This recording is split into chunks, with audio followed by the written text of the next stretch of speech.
Hi అండి, welcome back to our channel. ఈ రోజు వీడియోలో ఫిష్ కట్ హ్యాండ్ కటింగ్ ఇంకా స్టిచ్చింగ్ అయితే చూపిస్తా అండి. చాలా ఈజీ మెథడ్ లో అయితే వీడియో మొత్తం అయితే నేను క్లియర్ గా చూపిస్తాను. వీడియోని ఎక్కడ స్కిప్ చేయకుండా చూడండి, అప్పుడే మీకు క్లియర్ గా అర్థమవుతుంది అనమాట ఎలా కట్ చేసి ఎలా కుట్టుకోవాలని. ఇప్పుడు ఇంకా హ్యాండ్స్ అయితే కట్ చేసుకుందాం. ఫస్ట్ హ్యాండ్ కటింగ్ కోసం ఇక్కడ నేను పేపర్ ని తీసుకున్నా అండి. డైరెక్ట్ క్లాత్ పైన కాకుండా పేపర్ తీసుకొని తర్వాత అయితే హ్యాండ్ క్లాత్ ని కట్ చేస్తాను అనమాట. పేపర్ తీసుకొని సెంటర్ కి ఫోల్డ్ చేసుకొని ఫోల్డింగ్ మన సైడ్ ఉండేటట్టు చూసుకోవాలి. తర్వాత హ్యాండ్ లెంత్ చూసుకుందాం. హ్యాండ్ లెంత్ వచ్చేసి నేను ఇక్కడ 4 ఇంచులు తీసుకుంటున్నా అండి. మీరు కావాలంటే కొంచెం ఎక్కువ కూడా తీసుకోవచ్చు, మరీ ఎక్కువ కాదు.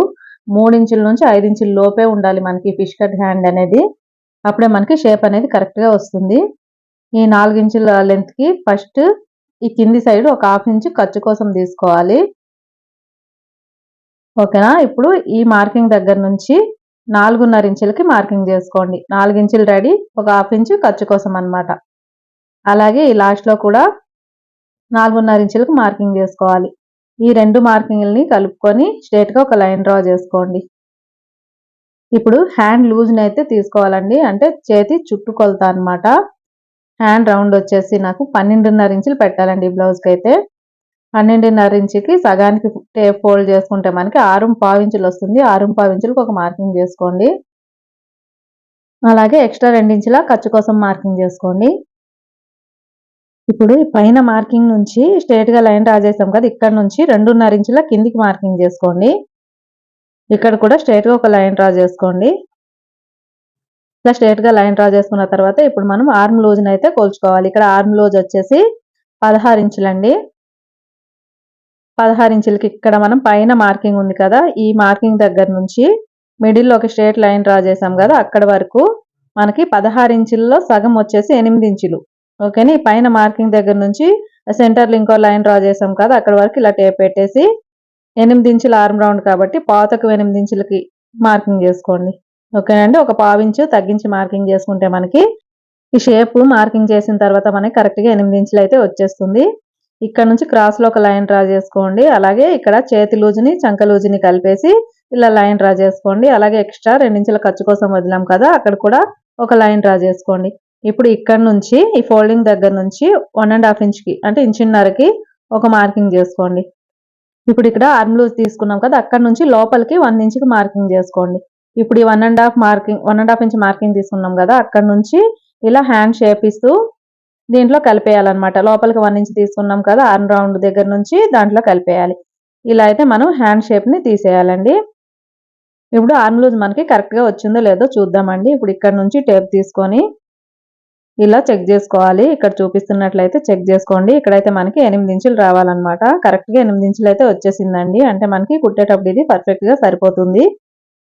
ఇప్పుడు ఈ మార్కింగ్ ఎలాగైతే చేసామో దీని పైనుంచి అయితే కట్ చేసేయాలి హ్యాండ్ ని. మనం ఏవైనా డిజైన్స్ కట్ చేయాలనుకుంటే డైరెక్ట్ క్లాత్ పైన కాకుండా ఇలా ఫస్ట్ మనం పేపర్ అనేది కట్ చేసి పెట్టుకున్నామంటే తర్వాత క్లాత్ పైన మనం ఈజీగా కట్ చేసుకోవచ్చు అండి. ఏదైనా మిస్టేక్ అయినా సరే దీంట్లోనే పోతుంది. డైరెక్ట్ క్లాత్ అయితే కట్ చేయకూడదు.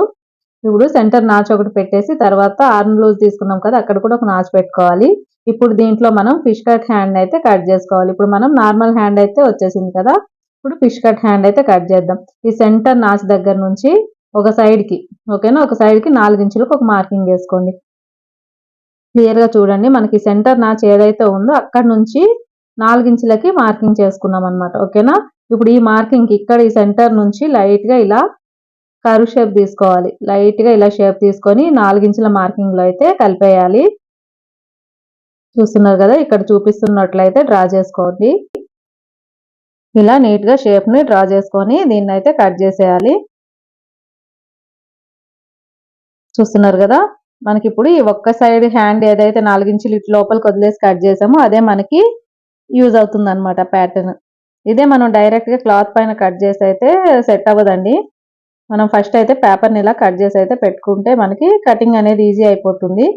ఇప్పుడు ఈ ఒక్క ముక్కతోనే మనం లైనింగ్ తీసుకొని ఇక్కడ లైనింగ్ డబుల్ ఫోల్డింగ్ ఉందండి, అంటే 2 ముక్కలు వచ్చేటట్టు చూసుకుంటున్నాను అనమాట. ఇది ఒక సైడ్కి వస్తుంది. ఈ కట్ చేసుకున్న ఈ పేపర్ని దీనిపైన పెట్టేసి ఎలా అయితే మార్కింగ్ ఉందో చుట్టూ అలా మార్కింగ్ చేసుకొని కట్ చేసుకోవాలి. ఓకేనా. మనకి 1 సైడ్ పీస్ ఏదైతే ఉందో ఇలాంటివి మనకి 4 ముక్కలు కట్ చేసుకోవాలన్నమాట. ఎక్కడ ఎక్కువ తక్కువ చేయకుండా మనం ఈ ప్యాటర్న్ ఎలాగైతే ఉందో అంటే మనం పేపర్ కటింగ్ ఎలాగైతే చేసుకొని పెట్టుకున్నామో సేమ్ అలాగే దాని పక్క నుంచి మార్కింగ్ చేసుకోవాలి. అలాగే మనం మా నాచులు పెట్టాం కదా అక్కడ కూడా ఇలా మార్కింగ్ చేసుకొని ఇప్పుడు దీన్ని అయితే కట్ చేసేయాలి. ఇలాంటివి మనకి 4 ముక్కలు అయితే కావాలండి. 4 ముక్కలు అంటే ఒక్కొక్క చేతికి 2 ముక్కలు అయితే పడతాయి అన్నమాట. ఇలా కట్ చేసుకున్న తర్వాత ఇక్కడ ఆర్మ్ లూజ్ దగ్గర ఒక నాచు పెట్టుకోండి. అలాగే చేతికి సెంటర్ నాచు ఉంటుంది కదా, సెంటర్ నాచుకి ఒక మార్కింగ్ చేసుకోండి. ఈ మార్కింగ్ దగ్గర ఒక నాచు పెట్టుకోండి. ఓకేనా. ఇక్కడ 2 ముక్కలు అయితే కట్ చేశాను. ఇలాంటివి ఇంకో 2 ముక్కలు కూడా కట్ చేసుకోవాలి. చూడండి మనం పేపర్ ఏదైతే కట్ చేసుకున్నామో అలాంటివి 4 ముక్కలు లైనింగ్ అయితే కట్ చేసుకున్నాను. అంటే మనకు ఒక చేతికి 2 ముక్కలు ఇంకో చేతికి 2 ముక్కలు వస్తాయి. ఇది ఇలా వస్తుంది అనమాట. సెంటర్కి ఇలా నాచులు 2 కలుపుకుంటే మనకి ఫిష్ కట్ అనేది ఇలా వస్తుంది. ఇప్పుడు మనం ఈ 4 ముక్కల్లో నుంచి 2 ముక్కలు సపరేట్ పక్కకు పెట్టేసి ఉన్న ఈ 2 ముక్కల్లో నుంచి ఫ్రంట్ లోత్ అయితే తీసుకోవాలండి. మనం బ్లౌజ్ కి రెగ్యులర్ గా ఎలాగైతే ఫ్రంట్ లోత్ తీస్తామో అలాగే 2 ముక్కలకి ఫ్రంట్ లోత్ తీయాలన్నమాట. ఇప్పుడు ఇక్కడ నుంచి 1 ఇంచ్కి ఒక మార్కింగ్ చేసుకోవాలి.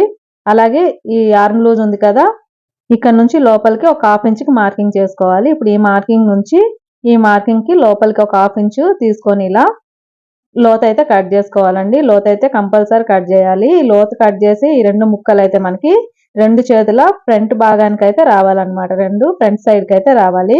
కుట్టేటప్పుడు అయితే క్లియర్ గా చూసుకొని కుట్టండి. 2 ఒక సైడ్ వేసేస్తే ప్రాబ్లం అవుతుంది అనమాట. ఇప్పుడు హ్యాండ్స్ కటింగ్ అయితే కంప్లీట్ అయిపోయిందండి. క్లియర్ గా అర్థమైంది కదా. 2 ముక్కలకి ఫ్రంట్ లోత్ తీసాము, 2 ముక్కలకి ఫ్రంట్ లోత్ తీయలేదు. అంటే ఫ్రంట్ లోత్ తీసింది ఒక ముక్క, ఫ్రంట్ లో తీయంది ఒక ముక్క కలిపితే మనకి ఒక హ్యాండ్ అవుతుంది. ఓకేనా. ఇప్పుడు ఈ కట్ చేసుకున్న ముక్కల్ని పరుచుకొని నేను బ్లౌజ్ పీస్ ని కూడా కట్ చేసుకుంటున్నా. నెక్స్ట్ మనం దీన్ని ఎలా కుట్టుకోవాలో చూద్దాం. ఇక్కడ నేను పైపింగ్ అయితే ఫస్ట్ కుట్టి పెట్టుకున్నా అండి. ఇప్పుడు ఈ హ్యాండ్స్ కి అయితే పైపింగ్ ని కుట్టుకోవాలి. ఇలా కుట్టేటప్పుడు అయితే మనం కొంచెం కేర్ఫుల్ గా ఉండాలండి. ఎందుకంటే మనం 2 హ్యాండ్స్ కి అయితే ఫ్రంట్ లోత్ తీసాము, 2 హ్యాండ్స్ కి ఫ్రంట్ లోత్ తీయలేదు. ఓకేనా. ఈ హ్యాండ్స్ కుట్టేటప్పుడు ఈ 2 మనం ఆపోజిట్ లో వేసుకోవాలి. ఒకటే డైరెక్షన్ లో వేసి పైపింగ్ కుట్టేసామంటే 2 హ్యాండ్స్ ఒకటే సైడ్ అయిపోతాయి అన్నమాట. అర్థమైంది కదా. ఇక్కడ చూడండి నేను ఒక ముక్కని ఒక సైడ్ వేసి కుట్టాను, దీనికి ఆపోజిట్ డైరెక్షన్ లో ఇంకో ముక్క వేసేసి పైపింగ్ కుడుతున్నాను అనమాట. ఈ 2 మన ఫ్రంట్ లో తీయని ముక్కలు అనమాట. ఇలా ఈ 2 ముక్కలు కుట్టుకున్న తర్వాత ఇంకా ఫ్రంట్ లో తీసిన 2 ముక్కలు ఏవైతే ఉన్నాయో అవి కూడా ఇలా ఆపోజిట్ గా వేసుకొని పైపింగ్ చేసుకోవాలి. మనం కుట్టేటప్పుడు 2 ముక్కలు ఆపోజిట్ గా వేసుకొని క్లియర్ గా కుట్టుకోవాలని. మనం ఒక్కొక్కటి కుట్టామంటే ఒకటే సైడ్ 2 ముక్కలు ఒకటే సైడ్ వచ్చేసే ఛాన్స్ ఉంటుంది. అందుకని ఇలా ఆపోజిట్ చూసుకొని అయితే పైపింగ్ అటాచ్ చేసుకోండి. ఒకవేళ మీరు పైపింగ్ అటాచ్ చేయకుండా డైరెక్ట్ గా క్లాత్ కుట్టినా సరే చూసుకోండి ఆపోజిట్ డైరెక్షన్ లో వచ్చేటట్టు. మనం ఫస్ట్ 2 ముక్కలకి ఎలాగైతే పైపింగ్ అటాచ్ చేసామో ఈ 2 ముక్కలు కూడా సేమ్ అలాగే పైపింగ్ అటాచ్ చేసేయండి. ఇలా 4 ముక్కలకి పైపింగ్ కుట్టిన తర్వాత ఇప్పుడు బ్లౌజ్ పీస్ తీసుకొని దీనిపైన ఈ లైనింగ్ పైపింగ్ అటాచ్ చేసిన లైనింగ్ ముక్కు ఉంది కదా, దీన్ని ఇలా వేసేసి పక్క నుంచి కుట్టుకోవాలి. మనం పైపింగ్ ఆల్రెడీ కుట్టాం కదా, దాని పక్క నుంచి కుట్టుకోవాలి. ఇక్కడ నేనైతే ఒక పీస్ ని రెడీ చేసి చూపిస్తాను అండి. మిగిలిన 4 పీసులను అలాగే రెడీ చేసేయాలి.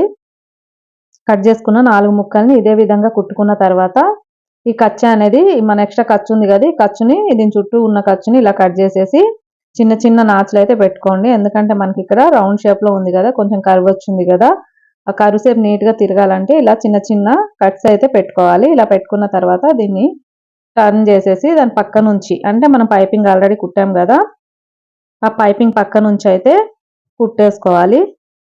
ఇలా నీట్ గా లైనింగ్ క్లాత్ బయటికి కనిపించకుండా ఇలా తిప్పుకొని దీని పైనుంచి అయితే ఒక కుట్టేసుకోండి. ఈ కుట్టు మనకి పైపింగ్ పక్క నుంచి ఆల్రెడీ మనం పైపింగ్ చేసాం కదా, దీని పక్క నుంచి ఇలా వేసుకొని అలాగే చుట్టూ కూడా లైనింగ్ చుట్టూ కుట్టేయండి. ఇలా కుట్టుకున్న తర్వాత దీని చుట్టూ ఎక్స్ట్రా ఖర్చుని కట్ చేసేసి ఇలా నీట్ గా రెడీ చేసుకోండి. ఇక్కడ మనకి 4 ముక్కలు అయితే రెడీ అయిపోయాయి. ఇప్పుడు ఇవి మనం ఈ నాచులు చూసుకోవాలి. ఫ్రంట్ షేప్ ఏదైతే తీసామో అదొకటి, ఫ్రంట్ లో తీయని ముక్క ఒకటి కలిపేసి ఇలా ఆల్రెడీ మనకి సెంటర్ నాచు ఉంది కదా, ఈ సెంటర్ నాచు పైన ఇలా వచ్చేటట్టు ఈ సెంటర్ అనమాట మనకి హ్యాండ్ కి. ఇక్కడ ఫ్రంట్ లోత్ ఒకదానికి ఉంది చూడండి, ఇంకో దాని ఫ్రంట్ లోత్ లేదు. ఈ సెంటర్ నాచుని ఇలా పెట్టేసి 2 ముక్కలకి సెంటర్ నాచు కలుపుకొని ఈ 2 కలిపి జాయింట్ చేసేయాలి. ఇక్కడ తెలుస్తుంది కదండి ఫిష్ కట్ హ్యాండ్ షేప్ అయితే చాలా నీట్ గా వచ్చింది. ఇలా నీట్ గా జాయింట్ చేసుకోండి, ఏది కదలకుండా కరెక్ట్ గా వచ్చేటట్టు జాయింట్ చేసుకోండి. ఇంకో హ్యాండ్ కూడా సేమ్ ఇలాగే జాయింట్ చేసేయాలి. ఇప్పుడు కూడా ఒకసారి చూసుకోండి 2 కరెక్ట్ గా ఆపోజిట్ లో వచ్చాయా లేకపోతే 2 ఒకటే సైడ్ వచ్చాయని చూసుకొని అయితే కుట్టుకోండి. ఇదైతే మనకి ఫ్రంట్ లోతు ఉన్న సైడ్ అన్నమాట. ఇంకో సైడ్ కూడా యువతలకి ఫ్రంట్ లోతు ఉంది. అంటే ఇవి 2 ఆపోజిట్ లో ఉంది. ఓకేనా, ఇది చూసుకొని అయితే మీరు కుట్టుకోండి. ఇలా 2 చేతులు కుట్టుకున్న తర్వాత ఇక్కడ మనం మెయిన్ ఇంకోటి చూడాల్సింది ఏంటంటే, మన ఫ్రంట్ లోతు ఏదైతే కట్ చేసిన ముక్కు ఉందో, ఫ్రంట్ లోతు కట్ చేసిన ముక్కు వచ్చేసి మనకి కింది సైడ్ ఉండాలి. ఫ్రంట్ లోతు కట్ చేయని ముక్క మీదికి ఉండాలి. ఫ్రంట్ లోతు కట్ చేసింది కిందికి ఉండాలి. అప్పుడే మనకి ఫ్రంట్ ఈ కట్ అనేది ఫ్రంట్కి వస్తుందండి. అప్పుడే లుక్ అనేది మంచిగా ఉంటుంది. ఓకేనా, మీకైతే ఈ కటింగ్ ఇంకా స్టిచ్చింగ్ క్లియర్‌గా అర్థమైందని అనుకుంటున్నా అండి. ఒకవేళ ఎక్కడన్నా అర్థం కాలేదు అనుకుంటే 1కి 2 సార్లు అయితే చూసుకోండి. ఈ వీడియో గనుక మీకు నచ్చినట్లయితే వీడియోని లైక్ చేసి షేర్ చేయండి. ఇంకా టైలరింగ్‌కి సంబంధించి మంచి మంచి వీడియోస్ అయితే ఛానెల్‌లో ఉన్నాయండి. ఒకసారి ఛానెల్‌లోకెళ్ళి చూసి మీకు నచ్చినట్లయితే ఛానెల్‌ని సబ్స్క్రైబ్ చేసి పక్కనే ఉన్న బెల్ ఐకాన్‌ని ప్రెస్ చేసి ఆల్ అనే ఆప్షన్‌ని క్లిక్ చేయండి. Thank you for watching.